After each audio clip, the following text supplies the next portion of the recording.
Hi, my name is Emma King, and this is my lab 1 over constant velocity for Physics 2211.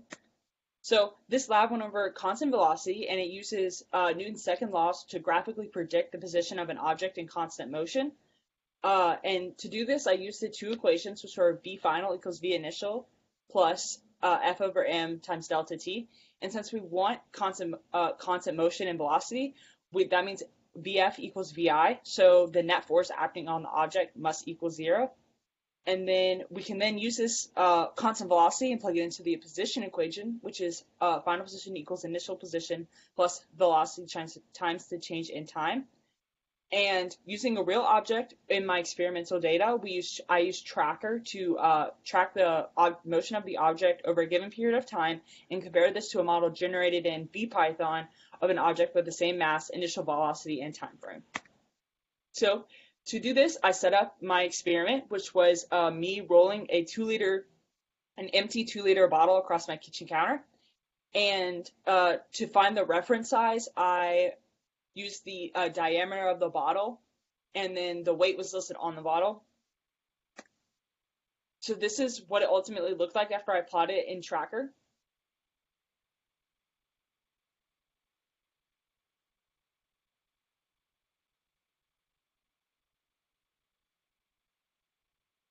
So my ultimate data showed that this is like all my data points of position versus time. So my initial position was 0, and my final position was negative 0.581 meters. And my final velocity, which equaled my initial velocity, was negative 0.484. And I found this by plotting the x versus t, which is position versus time, and finding the slope of the trend line of the data. And my mass, which I found just by how much the bottle weighed, was 42 grams or 0.042 kilograms. So before I made my model, I had to make a few assumptions, which was that the velocity remained constant, and when in actuality small bumps on the bottle and counter likely affected the velocity. And I also had to assume that F net was 0 in order to have constant velocity, because that's the only way that's achieved. And I had to assume that I was completely accurate with my selection of the points, so that my data that I used for my actual model was completely accurate. And I had to assume that my bottle rolled in a straight line. So here's my code.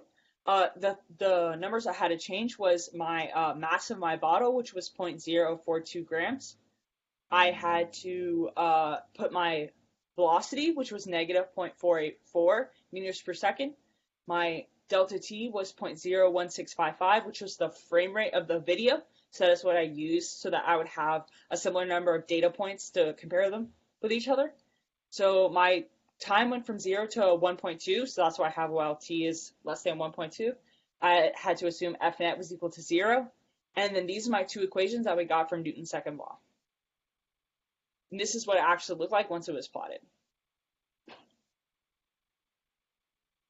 So once I plotted these two lines compared to each other, I found that my experimental and my observed data were very similar. There's a slight slowdown between 0.3 and 0.7 seconds of my experimental data, which could have been caused by a lot of things, like maybe the bottle, like the label on the bottle caused it to slow down, or the surface wasn't clean, or it's just natural human error of me clicking. But the one important thing to note is that the starting value and the ending value for position were basically identical. And some things that would have changed if I had altered my model. So if I had flipped the axis, the position would look a little bit different, because it'd be going up and down along the y-axis instead of the x-axis, and it would have likely been from positive to negative. But ultimately, I still would have gotten a very similar graph, because it's still position, and I still would have had constant velocity. So another thing we have to ask is, how do we know that F net equals 0? So you can't actually get that number out of the equation from Newton's second law. So there's no actual actual way to know what forces summed up to give you F equals 0. But because my initial and final position were very similar to the model, and the velocity was constant, we can assume that F net equals 0. So if I did this experiment again, what would I change? I would definitely remove the label off the bottle and clean the counter fully before conducting the experiment, because that could have played a factor. and I definitely would have used a ball and not a slim gel object with curved edges because it kind of caused the bottle to roll forward and backwards as it was rolling sideways. So in conclusion, my model and experimental data had very similar results, and it showed that F net equals 0 gives you constant velocity, and that you could use these two equations to accurately predict an object moving at constant velocity.